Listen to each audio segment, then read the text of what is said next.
My name is Colin Hacker, and this is my applied learning presentation for freedom to speak and think.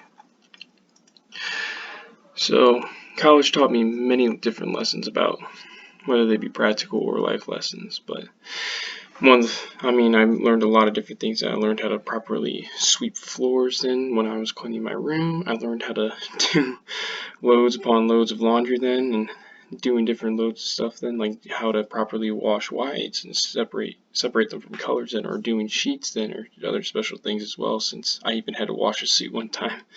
Well, not really wash, it was more like a kind of press sort of thing then, but I learned quickly why you want to take those to the dry cleaners instead. But I also learned like the importance of dieting and make sure you have self-control then, because definitely being able to have the freedom to eat as much food as I want then, it was definitely a challenge at times, and to not go to the snack bar and grab some ice cream from there or grab a cookie then instead, because as tempting as it was, I learned I needed to maintain my health and make sure I was staying safe and I was being the best I could be then for both my team and for myself then as well. Now, of course, this isn't to say that there's a lot of life lessons learned along the way too then, such as learning the importance of accountability, or being more compassionate towards others, or just being able to communicate more with people then. And I learned that for around the first time of me being very alone on my own in my life, that the world is not as kind at times, but then at other times it will surprise you with just how kind it can be, if that makes sense, sort of. I mean, we see on the news then about how awful how bad things can get then. I mean, especially with these riots in Minneapolis and all the police brutality, all this stuff is horrible. And you think, man, this is horrible, but then whenever I went to school then, I met people who come from horrible walks of life, who've had very traumatic experiences, yet they still come out as better people from them.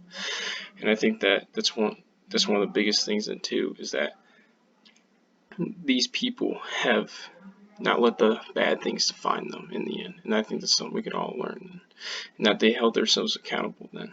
And accountability is one of the biggest things I learned in school as well, as with this, as whenever I was on my own, all my decisions and all my actions I took and the consequences of those actions were all on me. There was no parents to block them. There was no teachers then, no siblings, no family, nothing. It was only me and me alone then. So if I wanted to stay out late and party up before an 8 a.m. class, I would suffer the consequences of that decision, and I had to. Or if I wanted to go out with some friends then instead of studying, that would be my own thing. I wouldn't have my parents there to pressure me and remind me to do the right thing then. I had to go and decide to do it on my own.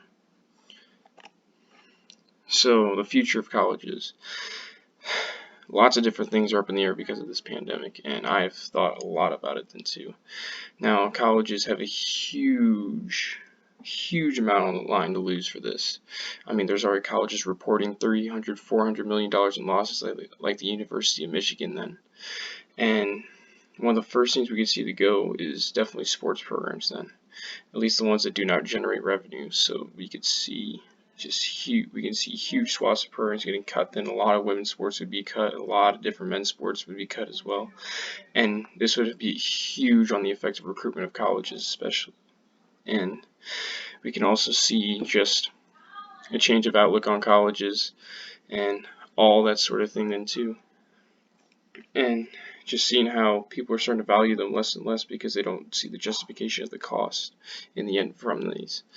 And we can also, and I mean, I'm one of those people as well. I mean, I'm paying right now. I did it just half a semester online, and I don't know how the cost can be justified then if I can go to my community college for free then, from doing the A+ program for my school. Then I still can get an associate's degree from there for free, and I would be doing the same courses pretty much online as now.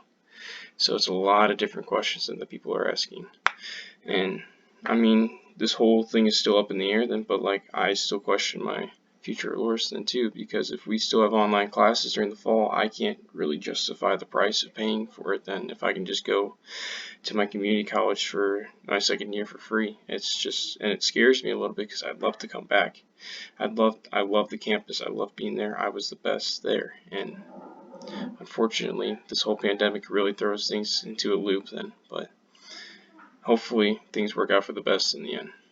We can only hope. Thank you for my presentation. Thank you for your time. See ya.